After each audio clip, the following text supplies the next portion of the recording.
Ji Kursat Newsê Slav Rêz temaşevanên hêja Hesozan babanim li gel wema bernameya Rêya Kurdistanê pêşkêşê wedikin. Di vê heftê de jî wek hefteyên berê taybetî em girîngê din meseleya proseya çareserî li Bakurê Kurdistanê Tirkiye û avabûna komîsyonê ya hevgirtina millî û komîsyonê ku niha ji bo çareseriya pirsgirêka Kurd di niha da dixebitê gelek rojev tê de çêbûn. Êlûnê jî xilas dibe ve cotmehê hat salvegera destpêkirin yanî gavên destpêkiya vê proseyê jî tê êdî ji dema ku Dewlet Bahçelî ji parlamentoya Tirkiye li gel koma dem partiyê civiya bi destê wan girt û behsa destpêkirina proseyeka çareseriyê kir. Cotmehê jî hat. Bêguman di vê salê da gelek tişt qewimîn. Aliyên siyasî li hev civiyan PKK kongre xwe ya fesixkirinê kom kir.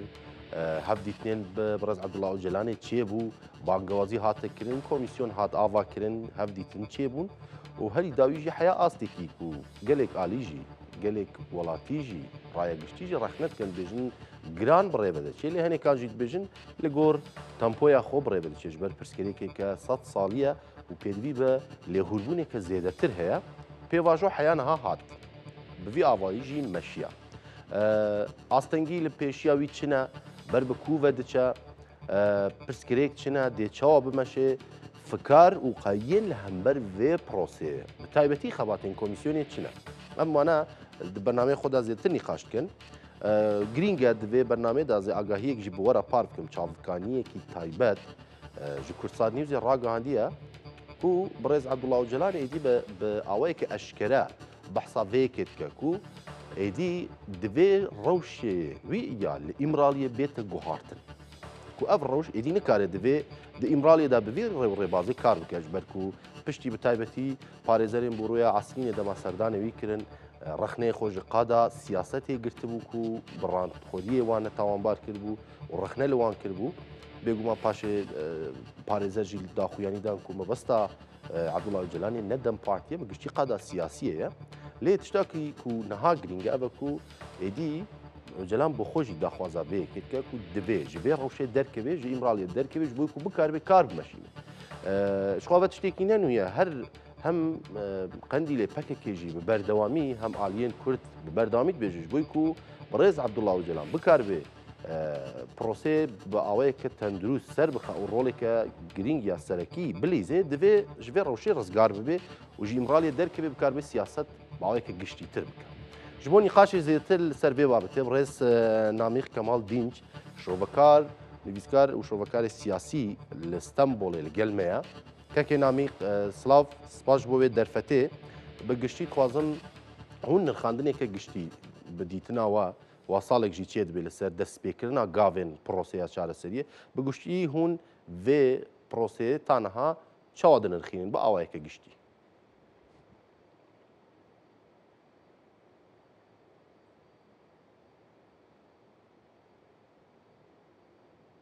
Herkese merhaba. Herkese selamlıyorum. Selam. Bu herkesi. Gelek spas. Çalışan arkadaşlara da selamlıyorum. Kak namık denge xwe zêde bike. Aslında Kekê Namîq dengê min tê? yere doğru geldi. Aslında dinleme aşaması olarak ifade edilen bir süreç bu. Peki. Yani komisyon 5 Ağustos'ta faaliyetlerine başladı. Komisyon pence tebaxê batê xwe kir. 14 toplantı düzenlendi.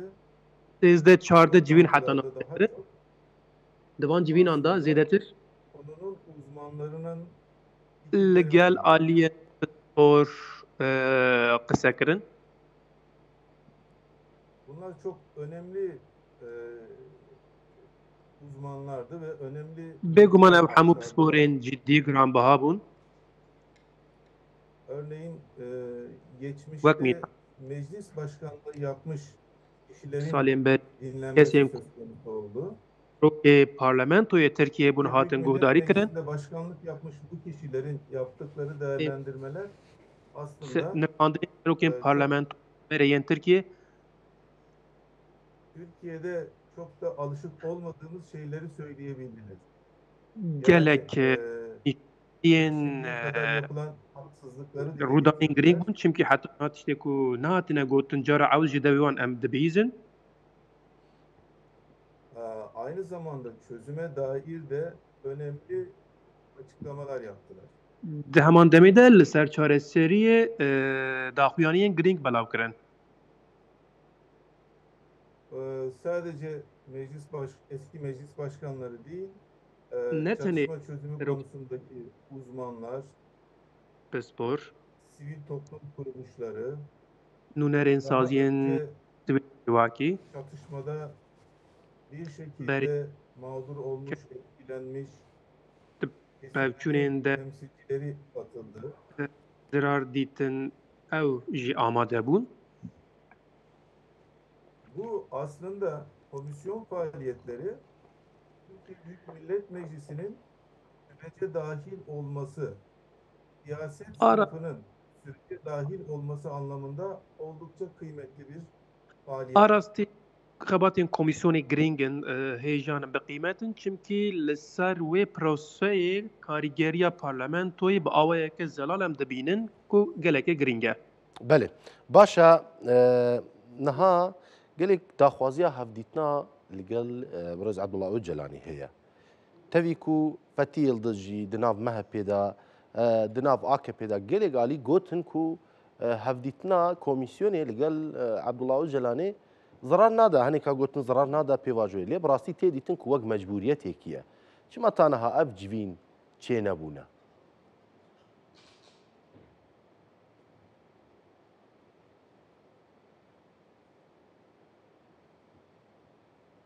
Evet, bu Bale. görüşme bir şekilde erteleniyor göründüğü kadarıyla.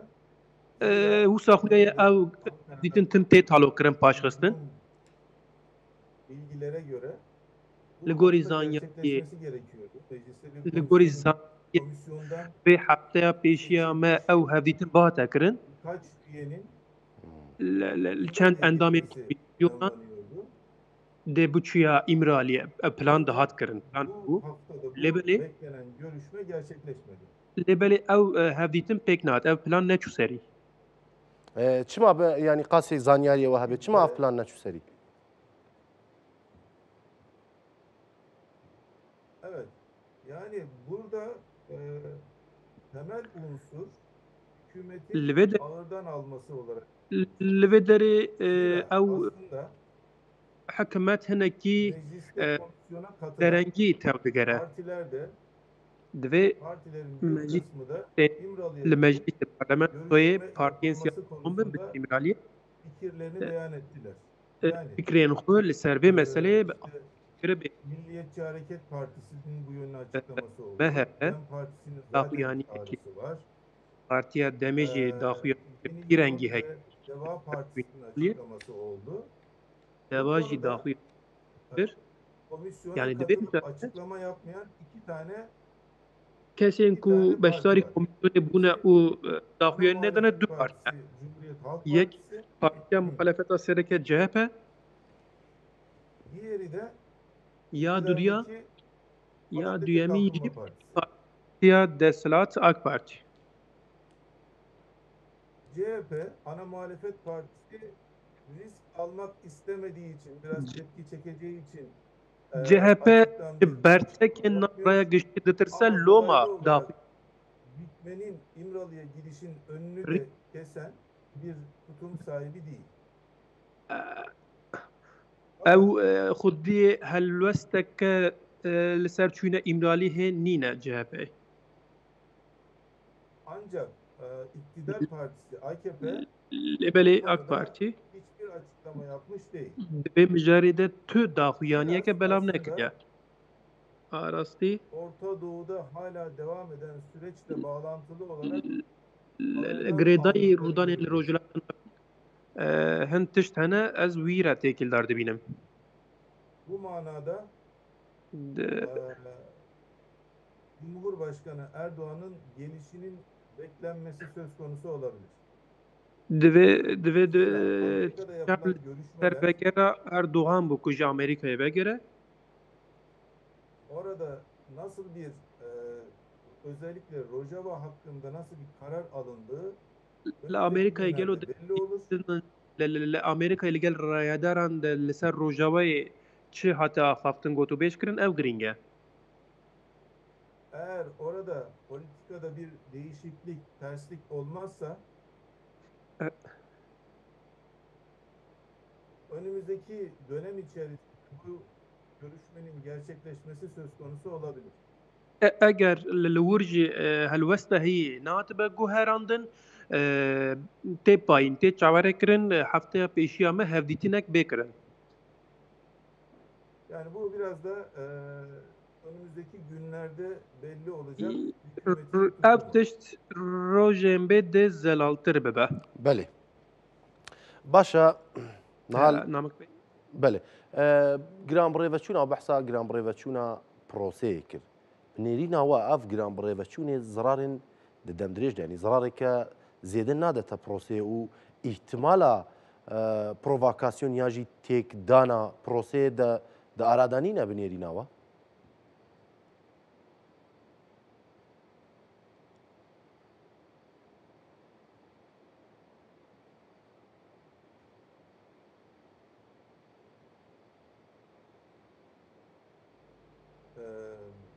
Bu genel olarak bütün çatışma çözüm pratiklerinde ده همو براتيكين خباتين بروسيا عشتي çare seriye de yani Türkiye-Kürt sorununun çözümünde de aynı durum söz konusu. Yani de وكي de burada da ولاتين تركيا جي süreç همان تشت uzarsa هيا كو de بروسيا çare seri de gavin derek بيابيتن احتمال هي أو تيك بتش bunun süreci bozmak isteyen kesimlerin farklı provokasyonları söz konusu olabilir. أو جي هلدانا كسين كو خيرا بروسي ناخازن Özellikle كو دخازن بروسي تيك hükümet ببن içerisinde أو ريسك هيا özellikle hükümet içerisinde bu manada süreci bozmak isteyen yani sorunun çözümü konusunda çok da taraftar olmayan, demokratikleşmeyi istemeyen بتي ve دنا حكوماتي ده باسكا bir كيا كو daha ناخاز otoriter bir سري rejim inşası konusunda çalışan bir لديجي kesim ديجي klik var. بروسي أوين كو خبات دكنج هنا Bunların Amerika'da da bütün yani Türkiye içerisinde de bir هم takım ilişkilerle aslında süreci bozmak gibi bir yaklaşımları لتيل var في ve تركيا uzadıkça bu ديجي süreç بيا كوان هي bu ihtimal daha da artıyor.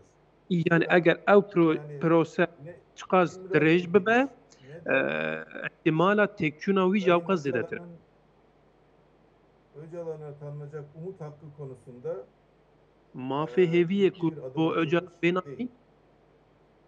نينا أوجي يعني Bütün إستا bunlar aslında bir taraftan da sürecin baltalanmasına, sürecin zafiyete uğramasına sebep olabilecek durumlar. أو حموجي ريد داكو أو بروسات تيك بتشاي بله ناوە بەحسا مافی هێویە کرد بڕاستی کو ینی ئەڤ سەدەم کو ئەگەر درێژ ببێ بەحسا ینی هۆکارەیە سەدەمەش بۆ تێکچوونە پرۆسێ لێوە بەحسا خاڵێکی گرین کرد مەسەلا هەفدیتنا ترامپ و ئەردۆغان لە نافخۆیان ترکێژی گەلێکی کارڤەدان گەلێکی نیقاش لە دیڤخۆانی لە گۆر نێریناوە پشتی ئەف هەفدیتنە دێ چقات لەسەر پرۆسێ بێتە گۆهارتن عالی ئەرێنی داژی عالی نێنی داژی بەرەوە بەحسا سووریەژی کرد هەڵوێستا ئەمریکا هونج بۆ سووریە چاوت نرخینن و گرێدای vêyekê dê dewlet gavên pêşiya xwe dê çawa bavêje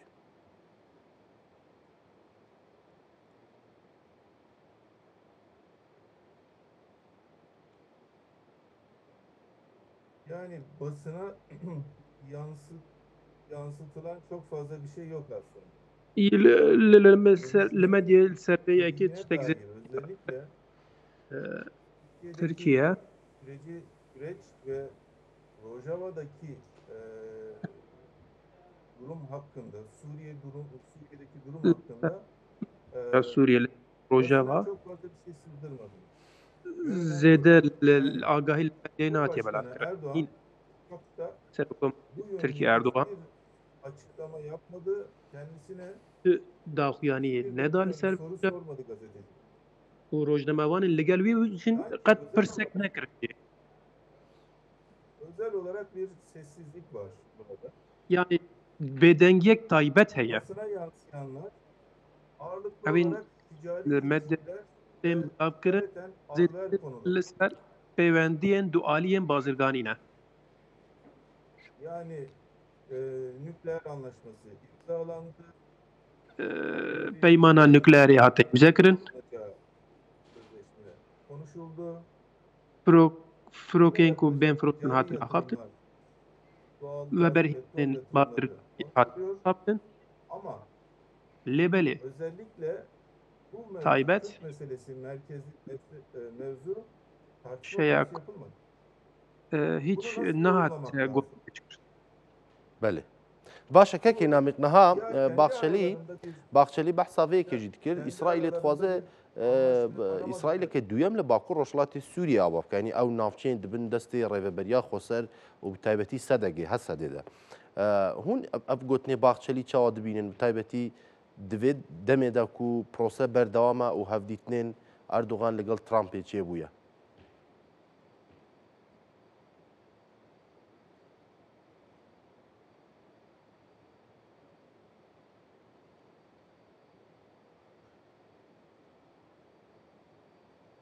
Ee, yani bir taraftan çatışma, bir taraftan müzakerenin devam ettiği. Laliyekî got û bêj guftûgû, Zira laliyekî pevçûn. son 2 haftadır Du Rojava'da du çatışma hef dinamikte devreye girmiş durumda. du heftê ew du Yani hefteyên HTŞ dawî ve canê IŞİD li güçleri, Rojavayê cibicî bûye. HTŞ ve IŞİD güçleri KSD güçlerine karşı saldırılar düzenliyorlar.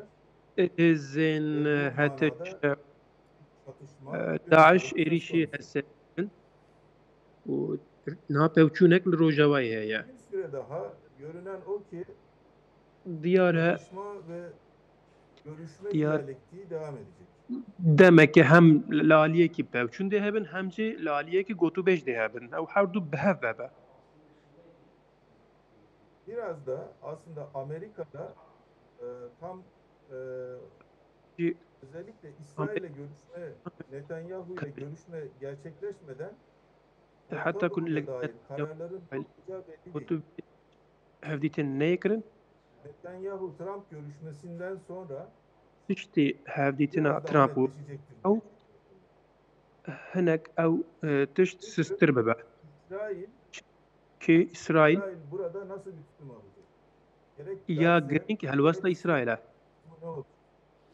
Süheyda'da li Kürtlere Suriye li dair Suriye tutumu, Kürtlere dair ne olacağını önümüzdeki helwesta günlerde Trump İsrail ya Netanyahu görüşmesinden sonra li yapacaksın. ser Dürtiyên Suriye li Belki ser de Kurdiyê Suriye piştî hevdîtina yani Trump etdi. Erdoğan'la konuşmasında Trump bunu sonraya ertelemiş olabilir. İhtimal heye ku ew Ha, meseleya diğer taraftan li Suriye Erdoğan binek paş xistiye. Devlet Bahçeli Türkiye'de sürecin devam Laliyekî etmesinden yana bir tutum kaybetti. laliyekî Zira devlet Devlet Bahçeli Bahçeli xwaze ew aslında proses devam daha stratejik bakıyor gibi görünüyor. bike. Yani Nêrîna Bahçelî sadece zêdetir stratejîk. günlük çıkarlara göre değil de e, Yani li Kürtlerle gorî Türklerin arasında cewendiyên xwe bir barış Bahçeli arzusu daha dixwaze güçlü. li nav Kurd û Tirkan aştiyekî çêbe.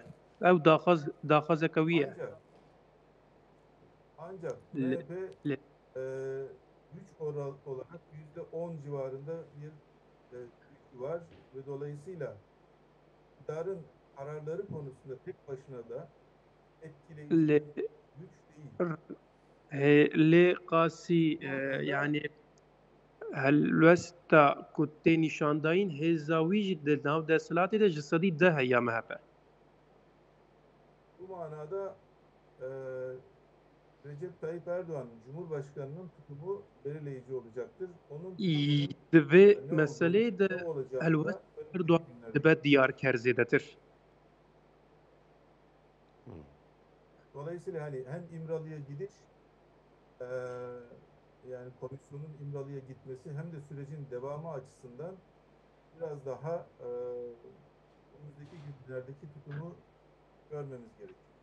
Ji bo ku şandek de biçe İmraliye yanına ji bo wê pêwîstî bi demê heye û girêdayî rûdanên rojên pêş me ye.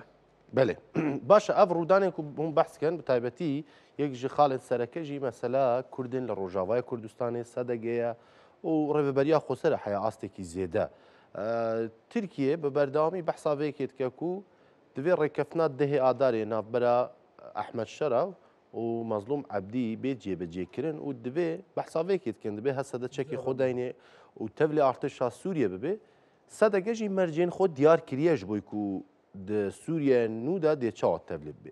Lê niha mesela girîng İsraîlek û we jî behs kir. Bi nêrîna we ev têkilî û ev pêwendiya jî em bêjin ev nakokiyê navbera Tirkiye û İsraîl bi taybetî di Sûriye de dê ber bi ku ve biçê.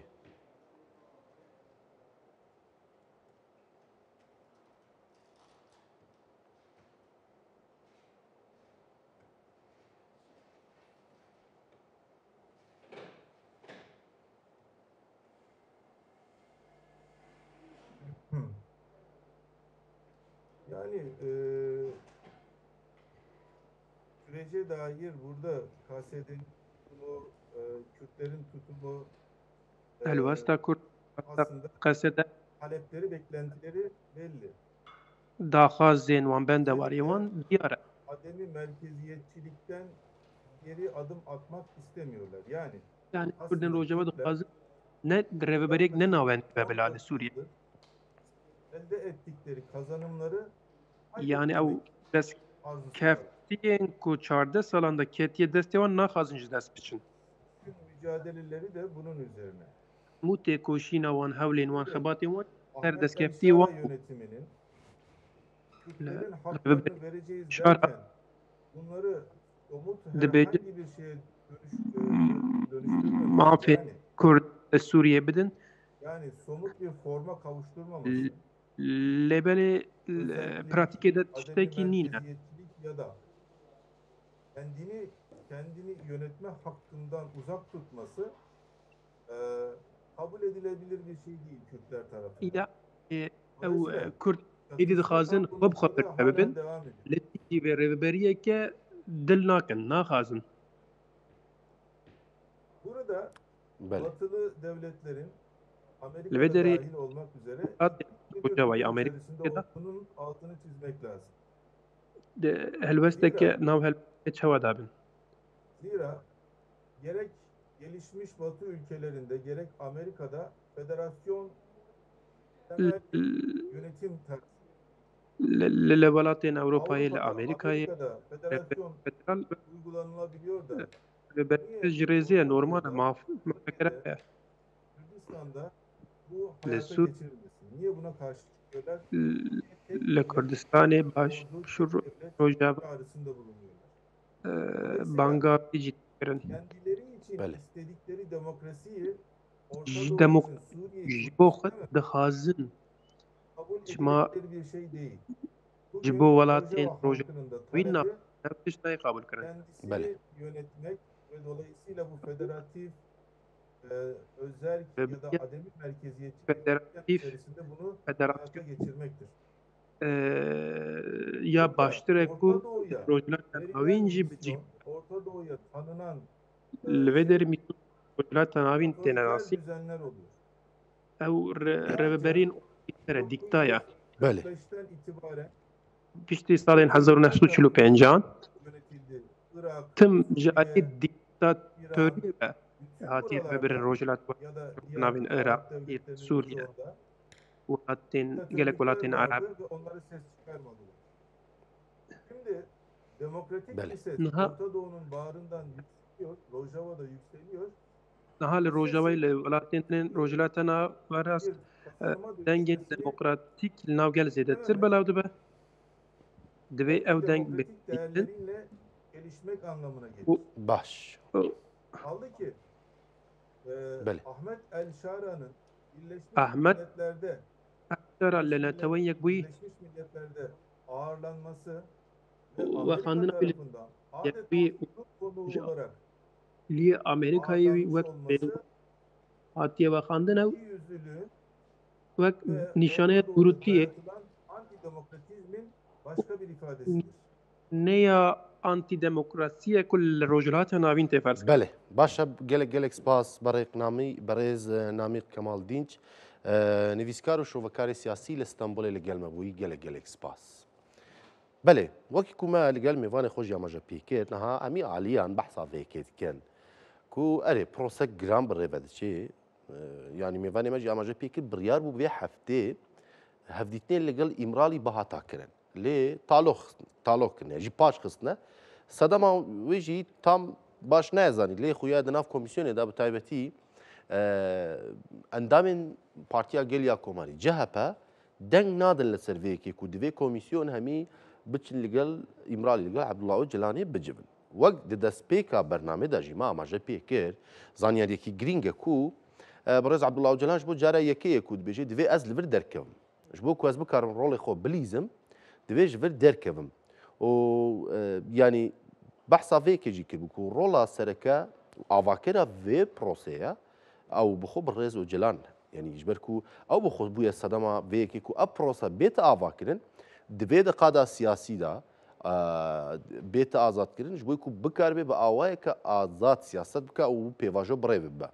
Ev çavkaniyê taybet her wiha ragihandiye ku komisyon xebatên komisyonê ji alî Öcalanê ve hatiye rexnekirin. Rexneyên Ebdullah Öcalan li ser komisyonê çêbûye. Ji ber ku dibêje komisyon heya niha giran birêve çûye. Kar û xebatê wan giran birêve çûne û gelek karên ji rêzê dikin. Wekî ku hûn jî dizanin komîsyon heya niha gelek sazî û destgehên yên nav dewletê yên saziyên civaka sivîl guhdar kirin. Lê bi rastî ew bi xwe jî yanî Nûma Qurtulmuş û hem serokê parlamentoya Tirkiye û hem serokê vê komîsyonê ye. Dibêje karê me ne nivîsandina destûreke nû ye. Ew dê hinek yasa amade bikin wek gelek şovekar jî behsa vêkê dikin. Karê serekeya komîsyonê têkelkirin ya jî entegrekirina endamên Partiya Karkerên Kurdistanê ye yasa derxistin. Yanî ji aliyê destûrî ve yasa derxistin ji bo ku ev kesên ku çekî xweş şewitandine carek din tevlê dewleta ya jî tevlê civakê bibin. Ev li gor gotinê şovekaran û kesên ku di nav komîsyonê dane. Lê ji aliyekê din ve çi heye? Aliyekê din ev e ku bi taybetî bi xwe jî PKK jî gelek cara behs dike. Kadroyên rêxistinê jî behs dikin ji hevserokatiya kecekê jî dijin durûtiyekê divê îşê de. Erê xebat birêve diçe lê heya niha hevdîtinên li gel birêz Ebdullah Öcalanê hîn bi azadî nayene kirin. Hevdîtin kêm in. û ev jî bûye sedemê fikar û dilgiranî hem di nav giştî aliyên Kurdî de bi taybetî raya giştî û gelê Kurd de. Mêvanek dî li gel me ye birêz Dîla Kılıçkıran Aktaş bi xwe hem şovekarê siyasî ye di heman demê de gerînendeya kovara golik e. Kovara golik yekem navek xwe jî li ser e. Bi rastî yekem kovara Kurdî ye li Bakurê Kurdistanê Tirkiye ku bi aliyê xwe mîzahî ve tê nasîn.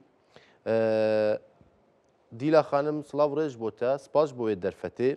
Destpêkê dixwazim em henekî li ser rewşa siyasiya niha bi taybetî xebatên komîsyona piştgiriyê komîsyona piştgirî û xweşkubiratiyê ku nav lêkirine hûn bi rêveçûna kar û xebatên prosê bi taybetiya komîsyonê çawa dimeşînin tevî ku gelek rexne li ser giranbirêveçûna vê pêvajoyê heye.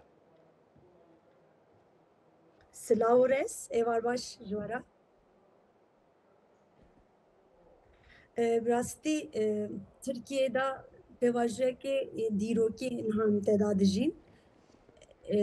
Hin jî zanin ku aliyekê da PKK û birêz Öcalan bi daxuyaniya xwe ve çekên xwe danîn û pêvajoya aştî dest pê kir.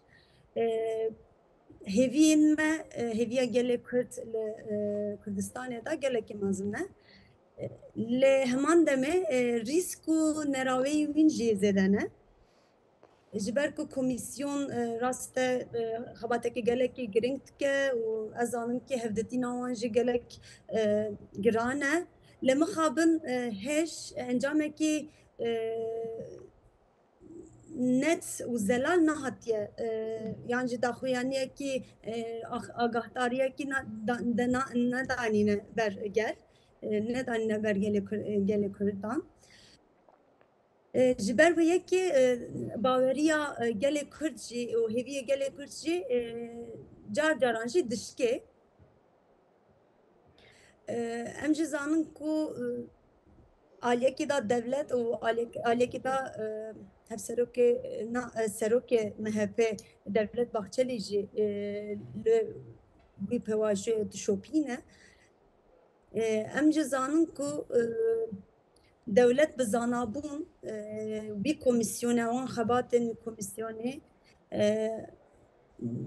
bîne encamê biçek giran gavê xwe daveje. Belê.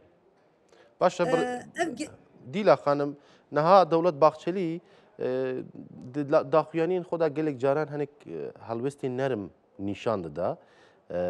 Di gelek caran li hember Kurdên bi taybet Kurdên Rojavayê Kurdistanê ez bêjim.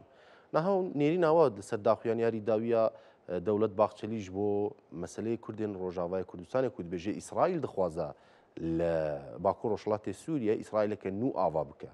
Bi taybetî divê demê da ku di Konseya Ewlehiya Giştî jî civîn çêbûn gera heştêmîn Erdogan li gel Trump civiya. Hûn vê gotinên Baxçelî divê demê da ku proseya aştî û xebatên komîsyonê berdewama çawa heldisengêlin û dinirxînin. Niha ev pevajo em jî zanin ku ne bi xwezayî da hatiye çêkirin. Dînamîkên navneteviyê, dînamîkên Dewleta Rojavayê û hêzên wan û ısrarê wan jî li ser vî pevajoyê hene. Ew jî ji bo çi ye? Em jî zanin ku Devleta Tirkiye Rojavayê Kurdistanê ji bo wî derde. Ji ber ku destkeftiyekî gelekî mezin li ser Kurdan heye, li nav Kurdan heye, li destê Kurdan heye li Rojavayê da. Niha em jî zanin ku li encamê civînên li Sûriyê bi şara ra, bi İsraîlê ra, em carna Dürziyan ra TDG xwe daniye cihekî wek rêxistinekî mezin û hêzekî mezin jî ev destkeftiyekî gelekî mezin e û ev Tirkiye ra jî derde em wî zanin gelê Kurd jî pê hesaya ji xwe pê hesaya wî ye û hevdîtina Trump û Erdogan jî muhakkak ev mijara Kurdistana Rojavê li ser masê hebû. Hêviya wan ew e ku sedeke ji bila çekê xeber de û artêşa xwe tevlê artêşa Sûriyê bike. Lê sedeke ji xwe daxuyaniya xwe li ser wî da dabû û xwe ciyê xwe jî pozisyona xwe jî bi zelalî net kirbû û davî nişan. Federasyon be yan jî xweseriyekî Kurdan li wê derê heye ew xweserî rêxistinekî çawa biqewme wê rêxistinê berdewam bike. Ev bibe federasyon, ew bibe çi navê belkî em nizanin bibe çi. Lê Kurdên Rojava destkeftiyê xwe bernade û hêzê xwe jî hilaniye dest xwe. Bi vî hêzê ve em zanin Dürzî jî dixwazin li ba SDG jî şer bikin yan jî